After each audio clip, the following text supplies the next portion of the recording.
Maqaa Abbaa, kan Ilmaa, kan Hafuura Qulqulluu, Waaqa tokkoo. Amiin.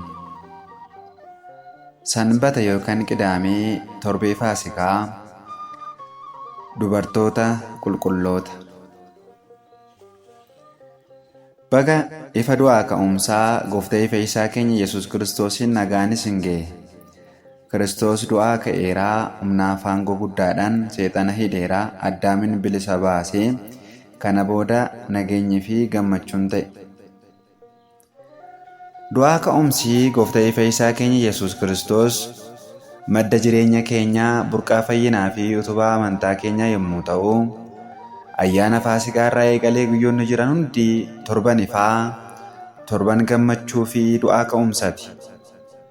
Torbee Faasikaa kana keessatti guyyoonni jiran hundi iccitii gadi fagoo fi dhugaa qulqulluu raawwatame tokko tokko kan itti yaadannuu fi barannudha. Iccitiin kunis lafee amantaa keenyaa sirriitti nutti agarsiisa. Guyyaan Sanbataa yookiin Qidaamee kun immoo addatti guyyaa dubartoota qulqullootaa yookiin yaa'ii dubartoota urgooftuu dibanii jedhamee moggaafameera. Guyyaan kun guyyaa onnattummaa, gootummaa hafuuraa, jaalala dhugaa fi amanamummaa dubartoota qulqullootaa ifatti ittiin dinqisiifannu, akkasumas iccitii qulqulluu fi ga'ee isaan hojii fayyinaa keessatti qabanii gadi fageenyaan itti barannudha. Dubartoonni qulqulloonni kunniin isaanis kanneen akka Maariyaam haadha Gooftaa, Maariyaam isheen Magdalaa, Maariyaam haati Yaaqoobii fi Yoosaa, Saloomeen, Yohaanaa fi warreen biroon fannoo Gooftaa keenya Yesuus Kiristoos jalatti yommuu dhiirri dhokatee fi baqatetti Gooftaa cinaadhaa gonkumaa hin dhabamne.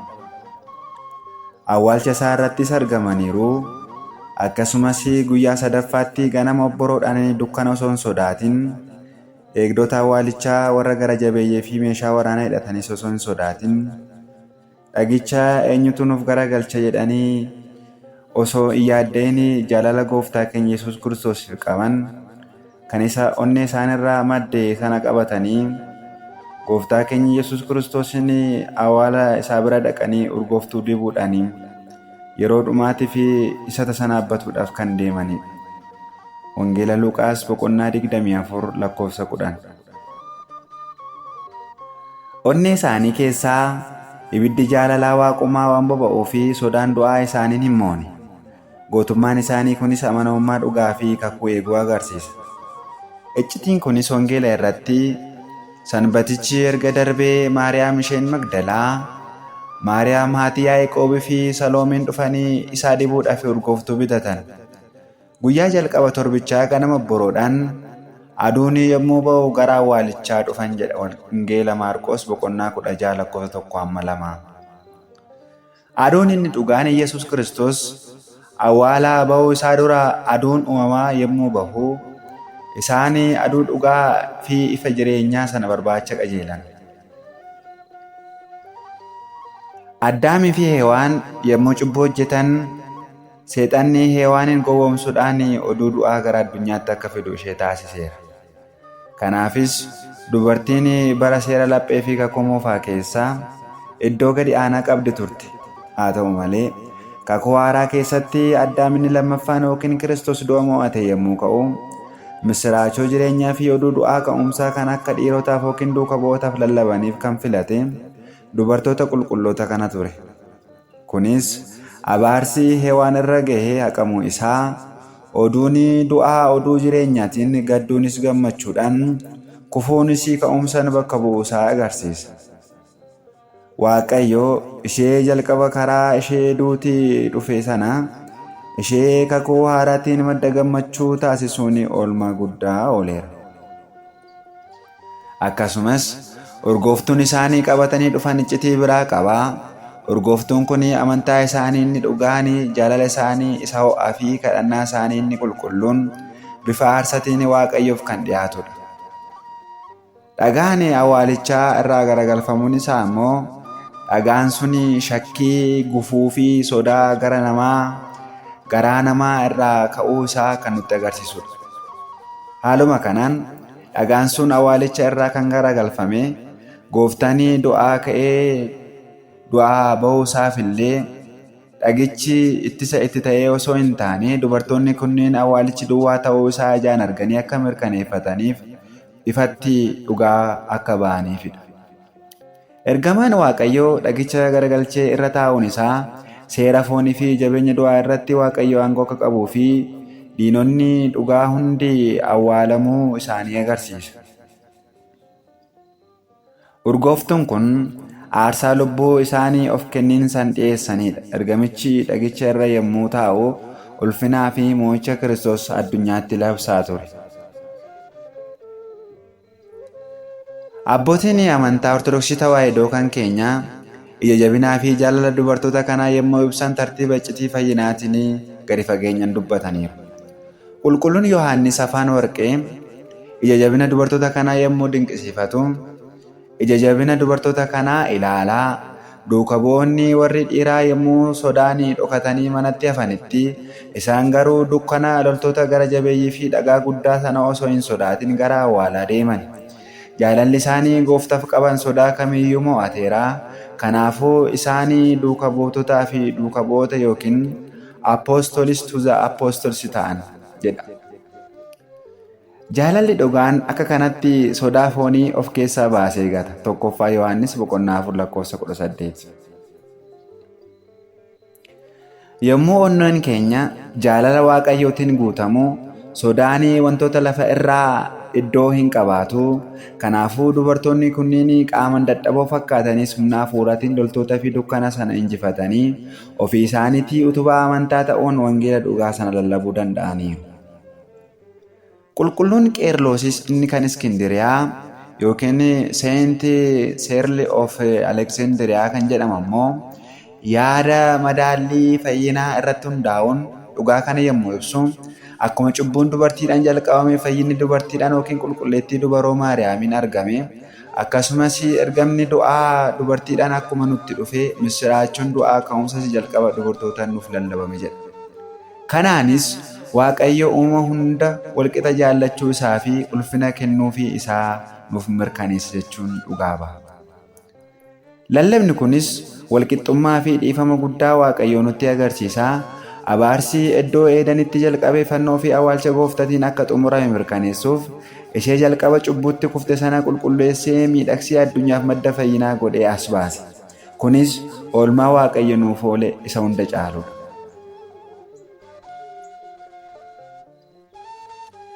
Akkasumas qulqulluun Efreem inni Sooriyaa yookiin Seent Efreem the Siriyaan iccitii kakuu moofaa fi haaraa wal bira qabuudhaan fiixa ba'umsa raajii dubartoota kanaatiin mul'ate yommuu ragaa bahu, yaa dubartoota qulqullootaa, isinii bifa haaraatiin raajota taatanii sagalee ergamootaa dhageessanii misiraachoo jireenyaa lallabdanii, Hewaan isheen jalqabaa ilmaa fi isheen du'a fiddee, isinii garuu ilmaan dhiiraaf yookiin duuka bu'oota fi jireenya bara baraa lallabdan jechuudhaan tokkummaa iccitichaa dhugoomsa. Raajiin kun oduu du'aa gara misiraachoo jireenyatti jijjiirame kana gaddii fi boo'ichi dubartootaa gara ililchaa fi faarfannaatti akka jijjiirame nutti agarsiisa. Kunis araarri uumaa fi uumamaa akkamitti raawwii isaa akka argate gadi fageenyaan kan nuuf ibsudha.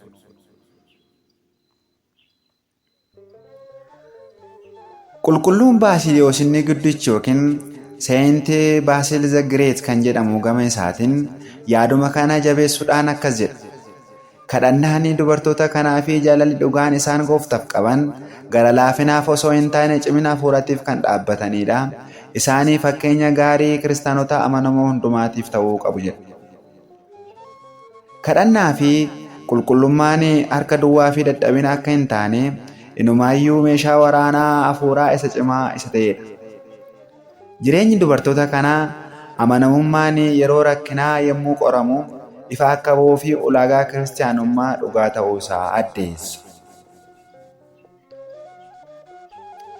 Qulqulluun Gorgoriyoos inni Niisaa yookiin immoo Saint Grigoorii of Niisaa kan jedhamu iccitii mo'amuu cubbuu yommuu ibsu hiika ifa du'aa ka'umsaa eebba dubartootaa waliin ol qabsiisuun Hewaaniin kan jalqabame cubbuu fi duuti Maariyaam ishee Magdalaatiin jireenya fi du'aa ka'umsaan bakka bu'ee Isheen ergamtuu du'aa ka'umsaa ishee jalqabaati. Isheen ija hafuuraatiin dhugaa jireenyaa argiteerti jedha. Ijji foonii dhagaa cufamee qofa arguu danda'a. Ijji hafuuraa isheen qabdu garuu gooftaa isa du'a injifatee ka'e arguu danda'eera.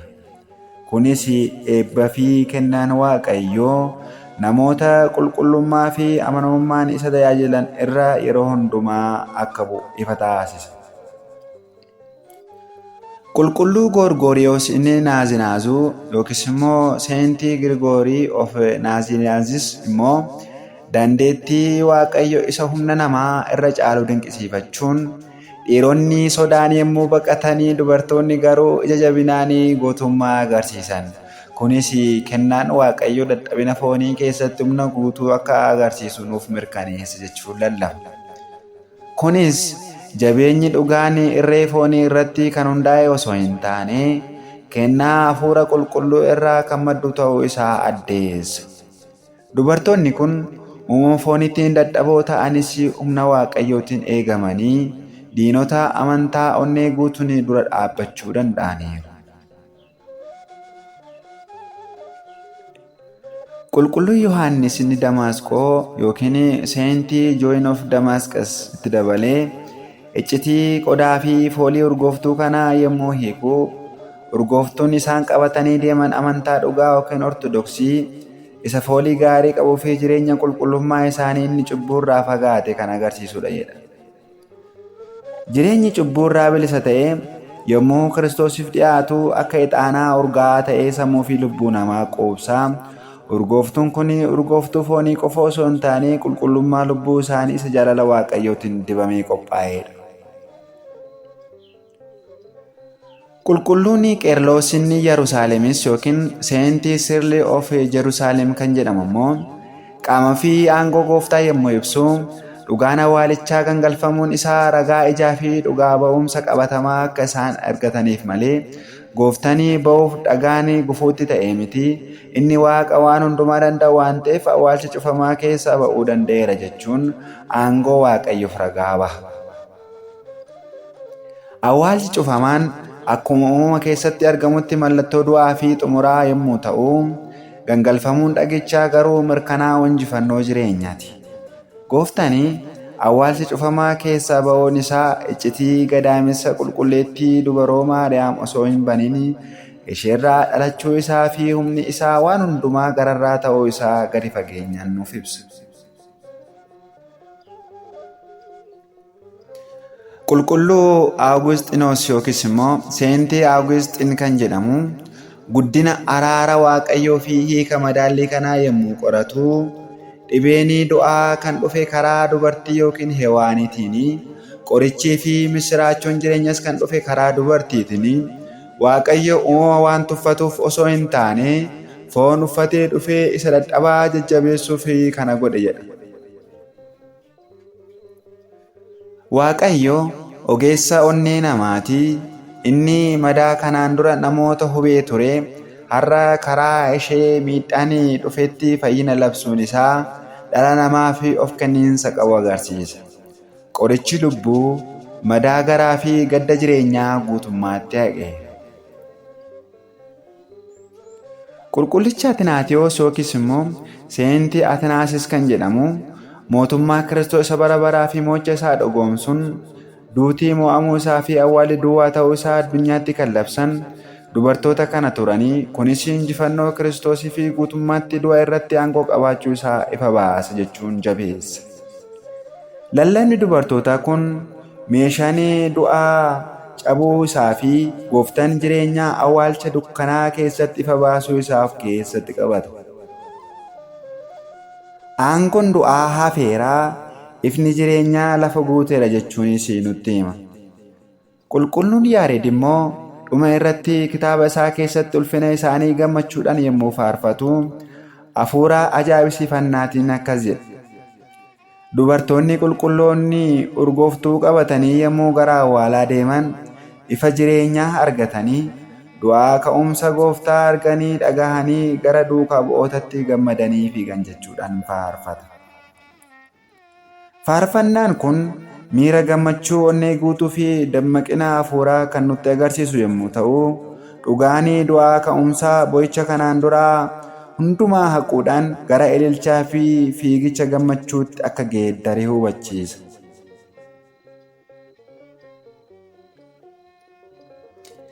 Mee amma immoo maatii Waaqayyoodha. Gahee fi ulfina dubartoota mana kiristaanaa Ortodoksii Tawaahidoo keenya keessatti qaban ilaalla.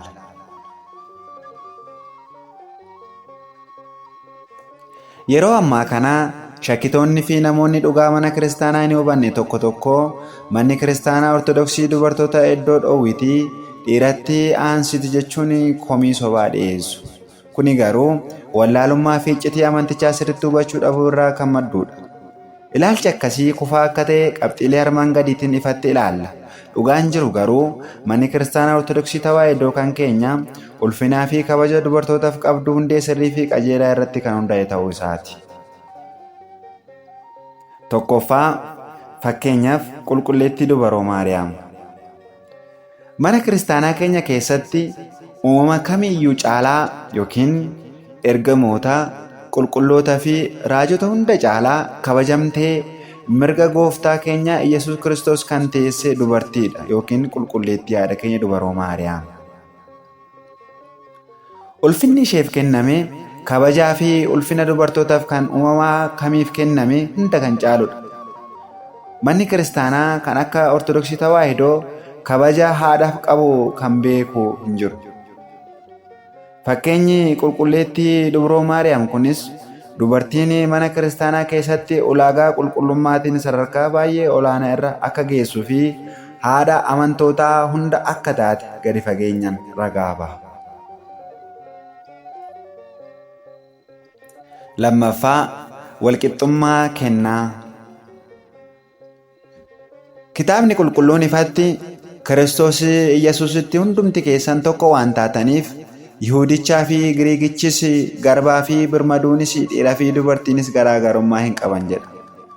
Ergaa qulqulluun Phaawulos saba Galaatiyaatiif erge boqonnaa 3:28. Kennaa Waaqayyoo argachuu, qulqullaa'uu fi jireenya bara baraa dhaaluu irratti walqixxummaatu jira. Dubartoonni qulqulloonni warri gooftaaf dhugaa ba'an ragaa kanaati. Kanaanis kennaan Waaqayyoo saalaa fi uumamaan akka hin daangeffamne hundumti keenyayyuu dhiiguma gooftaa tokkoon bitamnee ijoollee isaa akka taane nutti agarsiisa. Sadaffaa, tajaajila qulqullummaa fi kadhannaa keessatti. Mana kiristaanaa Ortodoksii Tawaahidoo kan keenya keessatti dubartoonni gahee bakka bu'amuu hin dandeenye qabu. Faarfannaadhaan, sanbata barattootaan dhugaa wangeelaa babal'isuun, qulqullummaa mana qulqullummaa eeguun, akkasumas qophii aarsaa yookiin aqqaabii ta'uun foon gooftaa qulqulluu qopheessuu keessatti hirmaachuun tajaajila addaa Waaqayyoof dhiyeessu. Dubartiin dhuguma Waaqayyoon sodaattu utubaa fi miidhagina mana kiristaanaati. Akkuma qulqullichi Salamoon macaafa fakkeenyaa boqonnaa 31:30 irratti dubartiin Waaqayyoon sodaattu ni galateeffatamti jedhu, manni kiristaanaa keenya dubartoota utubaa amantaa goota malee dhiibdeeti kan jedhu ilaalcha seexanaa fi kan kufeedha. Tajaajilli isaanii kun ifa jireenya hawaasa hafuuraa kan ibsuu fi haadha ta'uun dhaloota boruu qaranii kan itti guddisanidha. Iccitiin tajaajila kanaas guddina mana kiristaanaa fi tokkummaa obbolummaa jabeessa. Egaa guyyaa kana yeroo yaadannoo nuti ja'a fuudhanii eessa jirra jennee of gaafachuu qabna. Dubartoonni kunniin fakkeenya mana kiristaanaati, fakkeenya lubbuu qulqulloofteeti. Seenaan kun asirratti xumuramee kanaaf osoo hin taane jireenya keenya guyyaa guyyaa keessatti hojiitti jijjiiramuu kan qabudha. Nutis isa kana hojiitti jijjiiruudhaaf tokkoffaa sodaa malee gooftaa hordofuu yookiin ija jabina amantaa fi gootummaa hafuuraa qabaachuu qabna. Yeroo ammaa kana namoonni baay'een sababa qorumsa addunyaatiin qeeqamuun sodaachuun yookiin haala yeroo ilaaluun amantaa isaanii dhoksuuf yaalu. Akkuma duuka bu'oonni jalqaba sodaa mana keessatti cufamanii dhokatan nutis yeroo tokko tokko duuba deebina. Garuu dubartoota qulqulloota kana irraa jajabina barachuu qabna. Dukkana yookiin rakkina loltoota yookiin diinota amantaa fi dhagaa yookiin gufuuwwan jireenyaa osoo hin sodaatiin gooftaa keenya barbaacha gara mana kiristaanaa fi gara jireenya qulqullummaatti imaluu qabna. Namni jaalala Waaqayyoo dhugaa qabu gufuu kamiyyuu ni tarkaanfata. Kitaabni qulqulluunis Waaqayyo hafuura humnaa, hafuura jaalalaa fi hafuura of qabuu nuuf kenne malee hafuura lugnummaa yookiis immoo sodaa nuuf hin laanne jedha. Lammaffaa Xiimotewos 1:7. Akkasumas qulqullichi Phaawulos ergaasaa gara warra Roomeetti erge 8:35 irratti eenyutu jaalala Kiristoos irraa gargar nu baasaa? Dhiphina moo rakkinadha? Ari'atamuudha moo jedhee akkuma nuuf ibse sodaa foonii injifachuun dirqama keenyadha. Kanaafuu humna hafuura qulqulluutiin hidhannee gufuuwwan yeroo ammaa ija keenya dura dhaabbatan hundumaa diiguudhaan onnattummaadhaan dhugaa wangeelaa kan Kiristoos dhugaa bahuu qabna.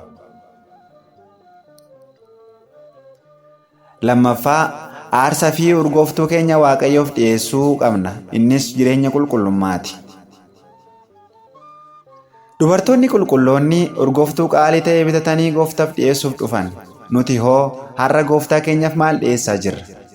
Urgooftuun nuti dhiyeessinu hojii gaarii keenya, kadhannaa keenya inni dhugaan, kennaa hafuuraa keenya, ifama waliif gochuu keenya fi jireenya qulqullummaa keenyadha. Kadhannaan qulqullootaa akkuma ixaanatti fuuldura Waaqayyootti kan urgaa'uudha. Mul'ata Yohaannis 5:8 irratti. Kanaafuu harka duwwaa osoo hin taane kennaa gaarii hafuuraa qabannee gara Waaqayyoo dhiyaachuu qabna. Qulqulluun Phaawulosis aarsaa galataa jechuunis ija afaan maqaa isaa waamu yeroo hundumaa Waaqayyoof dhiyeessina akkuma jedhu Ibroota 13:15 irratti. Nutis yeroo hundumaa mana Waaqayyoo yommuu deemnu galataa fi onnee cabee aarsaa ta'uu qabachuu qabna. Kanaanis yommuu gara aarsaa gooftaatti dhiyaannu urgaa hafuuraa isa Kiristoosiin fakkaachuu sana akka uffannuu fi qulqullummaan lubbuu keenyaa akka gabbatu taasifna. Sadaffaa misraachoo wangeelaa lallabuu fi hojii keessatti agarsiisuu yookiin dhugaa ba'umsa ifaa. Dubartoonni kunniin du'aa ka'umsa gooftaa erga arganii booda ofii isaanii fi qofa callisanii hin teenye gara duuka bu'ootatti fiiganii misraachicha lallabaniiru. Gooftaanis Maariyaam ishee Magdalaatiin gara obboloota koo dhaqiitii isaanitti mittiin jedheeni jira. Wangeela Yohaannis 20:17. Nutis fayyinaa fi dhandhama jireenyaa qulqulleettii mana kiristaanaa keessatti arganne kana dhugaa wangeelaa ofii keenyaa barannee warra dukkanaa fi dhiphina keessa jiraniif warra cufamanii taa'aniif lallabuu fi ibsuu fi qabna. Kana gochuu kan dandeenyus lallaba afaanii qofaan osoo hin taane jireenya fakkeenyummaa qabu jiraachuudhaanidha. Jireenyi keenya ofii isaatii akka lallaba wangeelatti warra kaanitti mul'achuu qaba. Dhumarrattis akkaataa jireenya keenyaan warra dhugaa ba'anitti makamnee ifa Kiristoos fagootti mul'isuudhaan dhaloota boriif utubaa jabaa fi fakkeenya gaarii taanee darbuu qabna. Eegaa maatii Waaqayyoodha. Walumaa galatti sanbanni kun guyyaa onnattummaan amantaa itti lallabamu yookiin barannu jaalalli Waaqayyoo inni dhugaan obsaa fi kutannoodhaan itti agarsiifamu akkasumas guyyaa haqamuun abaarsaa mirkanaa'ee dubartoonni ulfina guddaadhaan itti yaadatamanidha. Waaqayyo gooftaan jajabinaa fi jaalala dubartoota qulqullootaa kanaa irraa nurraa haa bulchuu. Dhagaa cubbuu fi shakkii garaa keenya irraa gangalchee ifa du'aa ka'umsa isaatiin jireenya keenya nuuf haa eebbisuu. Amiin. Ayyaana gammachuu fi ifaa kana hunduma keenyaa fi kan eebbifame Waaqayyo nuuf haa taasisu. Kakaasee kan nu eegalchiisee kan nu xumursiisee Waaqayyo gooftaa keenya Yesuus Kiristoosiif galanni haa ta'u hanga bara baraatti.